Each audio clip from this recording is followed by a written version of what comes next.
Meu nome é Daniel Cristófoli, eu sou advogado e consultor jurídico da área de pessoal do IGAM.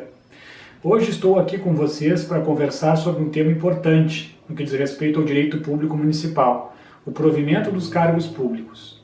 O provimento dos cargos públicos obedece ao dogma estatuído na Constituição Federal no que diz respeito ao artigo 37, incisos 1 e 2 da Constituição. O ingresso na carreira efetiva depende do acesso via provas de títulos ou simplesmente provas objetivas ou dissertativas conforme o comando do edital. Dito isto, é comum colocar que o procedimento administrativo para aí o efetivo exercício lá na frente das competências do cargo obedece a um comando trifásico, ou seja, nomeação, posse e exercício.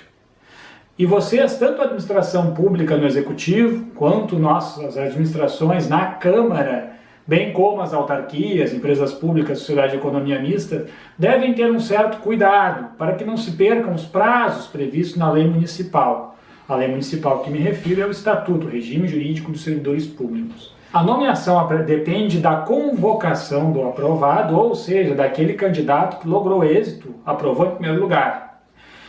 O que mais deverá ser observado? Os atos de convocação ou simplesmente notificação desse aprovado são atos administrativos de comunicação. Ou seja, o que importa para nós na esfera pública é que a nomeação ocorra até o último dia de validade do certame. Lembrando que o certame, o concurso público, ele pode ter sua duração de 2 anos ou prorrogáveis por mais até 2 anos. O que quer dizer isso? Eu tenho que fazer a nomeação desses aprovados no último dia de validade desse concurso.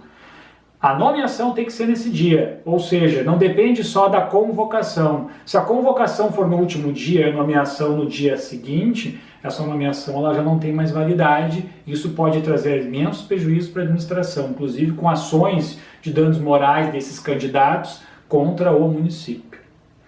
Ultrapassada a fase de nomeação, que eu enfatizei deve se dar até o último dia de validade do concurso público, observado se teve prorrogação ou não desse concurso, e também lembrando que essa nomeação ela vai depender da conveniência e oportunidade do gestor, que vai observar a necessidade da prestação daquele serviço público. Agora sim, ultrapassado o ato de nomeação, eu vou passar para a fase da posse.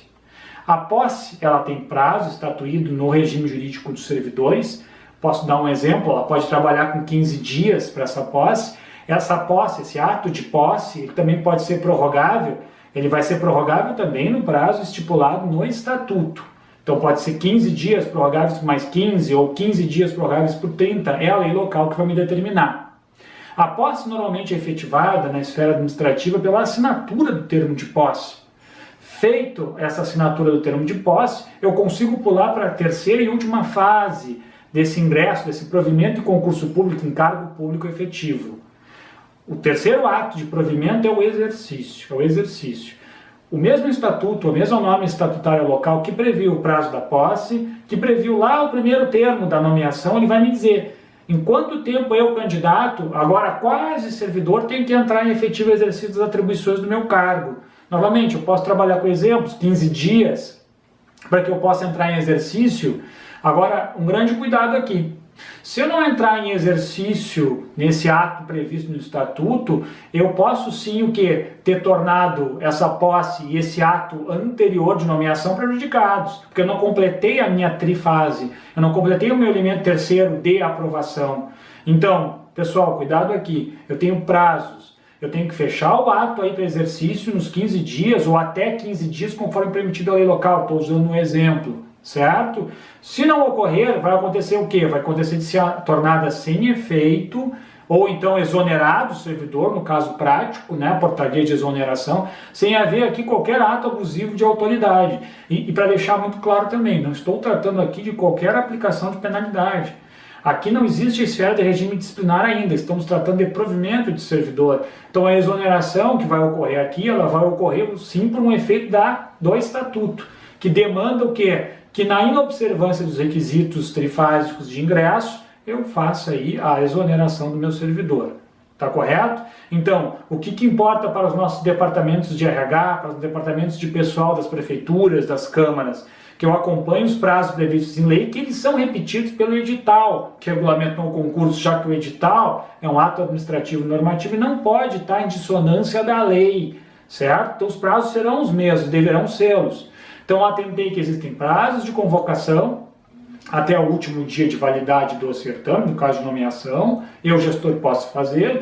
Eu atentei para que existem prazos para tomada de posse e assinatura do termo de posse, e assinatura do termo administrativo. Normalmente as administrações possuem os seus modelos de termo. E por último, eu frisei que existe um prazo para que esse servidor, futuro servidor, o candidato até então, entre em exercício, certo? Esses prazos têm que ser tomados com certo resguardo, tanto para o candidato, que certamente no seu interesse estará procurando vocês a administração, quanto a vocês a administração pública.